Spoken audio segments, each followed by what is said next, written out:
For me, there's just a difference and a sort of a freedom in writing for adults, and writing books about adults, because not everything is a first. They've had experiences, and those things certainly inform the kinds of stories I write.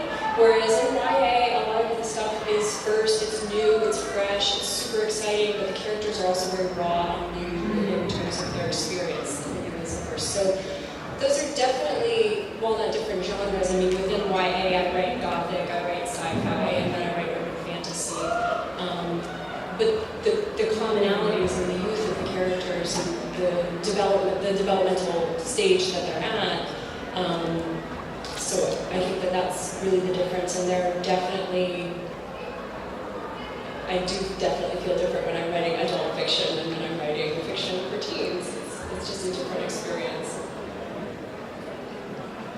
My next question is, we're sitting here at Comic-Con. I read a news report today that it's the biggest it's been in New York.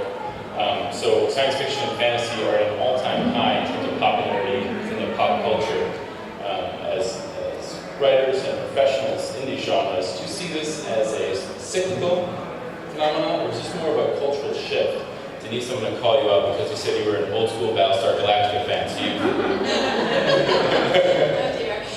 Yeah, I think everything is cyclical. I think it all comes back, but there's the hardcore readers are still there. So even though, like, when I released Chosen, I was high up on the contemporary urban fantasy list with a higher number.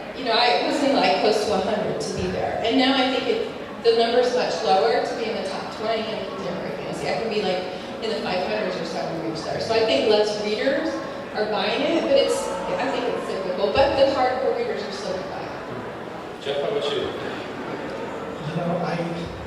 I remember seeing Fellowship of the Ring when the first Lord of the Rings movie came out, and every other fantasy movie before that, it kind of disappointed me. And when that movie started, and it made me come out of my chair almost saying, this is what it should be. And I think it was the quality. I think it was the quality of the direction, the quality of how they put it together. I think that's how it helped shift it over to make geekiness be more mainstream. And I'm so glad that it did. I think the future is we just got to make sure we're still writing quality things, because that will attract the fans. If it's too segmented, it's not. That, to me, is the quality angle that really make it take off.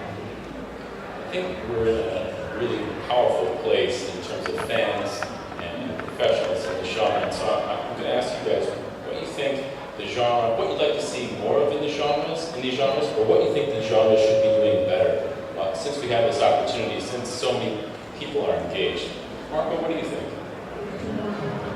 I picked the one guy who's like,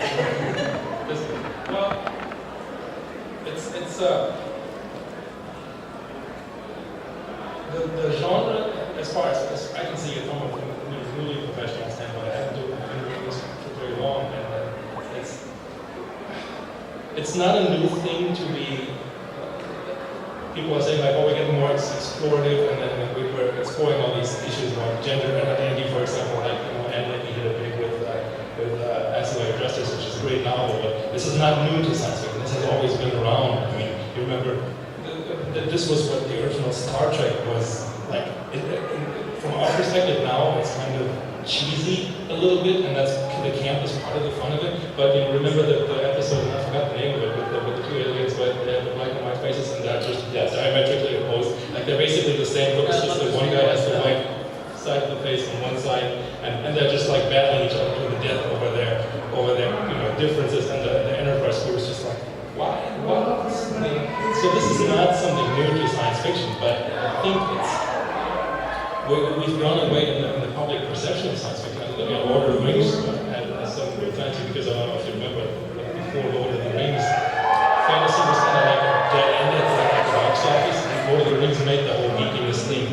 And it's just in the last, I feel like, this was my perception, I have no evidence to present for that, but that this whole nerdiness and geekiness, and this is like, not only has it become socially acceptable, but it's become a dominant streak in pop culture, to where now you have these people who never used to read SF, and they're like, oh, we're exploring all these social issues through science fiction. But no, science fiction has always been some of it has been camp and aliens and blowing up spaceships, but there's always been this like introspective streak in science fiction that is now getting seriously looked at because science fiction is getting more seriously looked at. Go ahead. I would say, in initial response to your question, it's all about and that goes way into what Margaret has said, because if anything, think about the fact that the literary community is always like tomatoes of science fiction fantasy. And that's been pure snobbery to a very large degree, but it's also been a reaction to, well, hey, what all this stuff is just pop, and if it's something like pop, it's just pop. Then you get writers coming along who are in science fiction fantasy, but just fabulous and doing writers in the literary sense. And what I mean by that more than anything is, I'm thinking, well, okay, let me give you two examples. Neil Stephenson is obviously a science fiction speculative fiction writer. There's a fact, there's a great literary science. And then you look at somebody who's been a member of Margaret Atwood.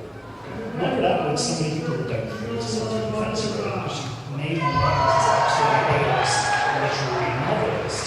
And then she went and wrote things like the Oxford Trilogy. And people almost kind of don't take on board that science fiction fantasy because it's written by Margaret Atwood. What the literary snobs, you might say, partly saying is, look, you can't have great literature unless it's really about the people, unless it's really not about the action of the plot, but about the character and the depth of the character you develop. And I think increasingly the best science fiction fantasy writers are writing at a really high entry level in respect to talking about real human beings, or well, let me just say real beings, and the complexity of their internal life. And if you do that really well, then actually, going back to the earlier question about the cyclicality, what that drives is not cyclicality or science fiction fantasy mainstream. What it drives is the distinction disappearing. And I think that's what's happening, the distinction is disappearing. Maybe you chimed in. What more would you like to?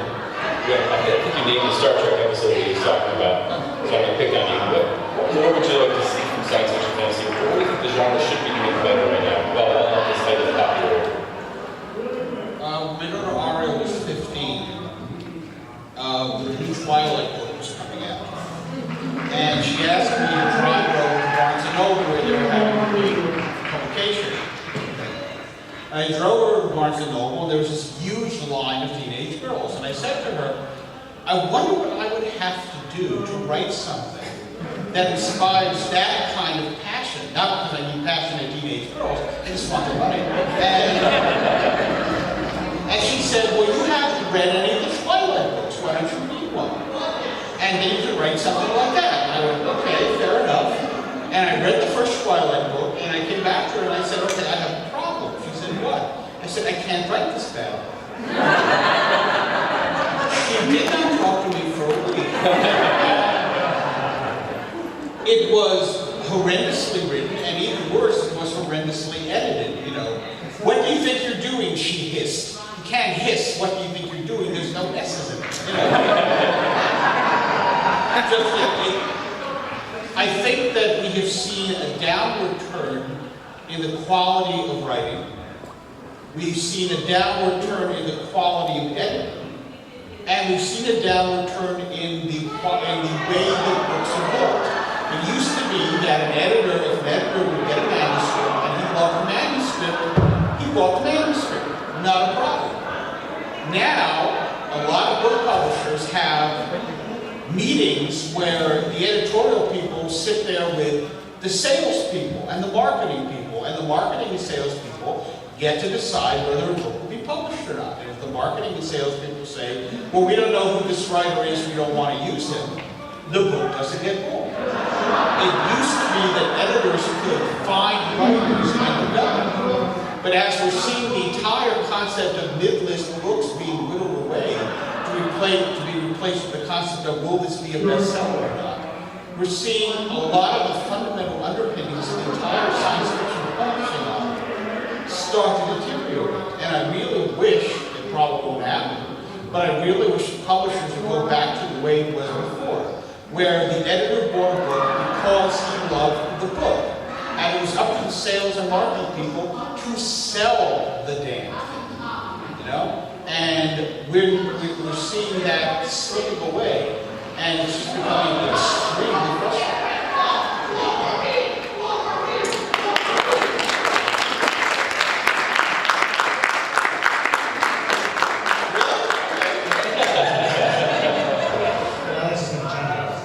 Yes, that's what 47 North Skyscape is going to do. Anyone else want to check?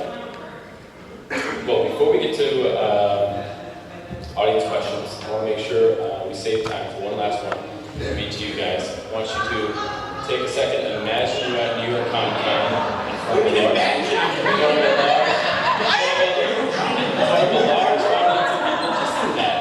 And you've got a chance to pitch something that you're passionate about, maybe your next book coming up, something that you're excited about, and give the audience a taste of what's up next for you guys. Do you want to start on the other end, Jeff? Ooh, good stuff. So one of the things I love about 47 North is when they published my first Mirror trilogy, they published all 3 books in one day. And you know, that normally you don't get the entire series like that. And when I was talking to them about the next series I wanted to write, which was another Mirrorwood series, I said, can we talk about doing this kind of like we did before? So I'm excited that the next contract I have with these guys is to do another Mirrorwood series taking place hundreds of years in the future. So I don't want to just rehash the same characters, but to same setting, same story, but having the same kind of drama and things, and then publish it 1 month apart from each other, so that way you don't have to wait years. I really like the new model and how things go. So I'm excited and writing faster than I ever have before to be able to have that ready in 2016. It's time to come out. We're excited too. Go. Of course, kind of beat my own drum here with the 3rd book in this series that I just turned in. And it is true that 47 North, unlike most other publishers, what I really appreciate, other than the paychecks, of course, which are really super nice, the speed at which things move compared to the rest of the publishing industry. Because I turned this book in a little while ago, and it's going to be out early next year.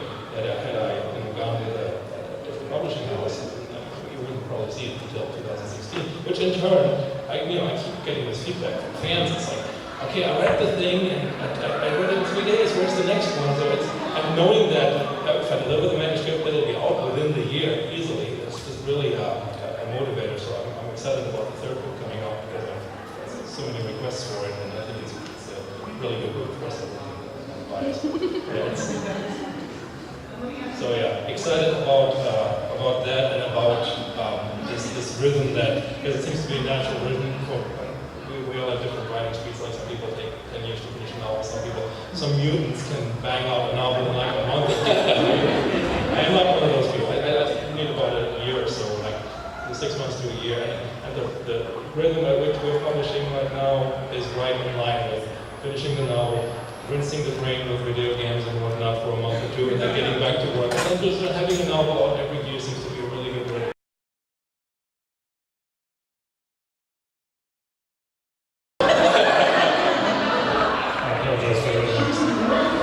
So,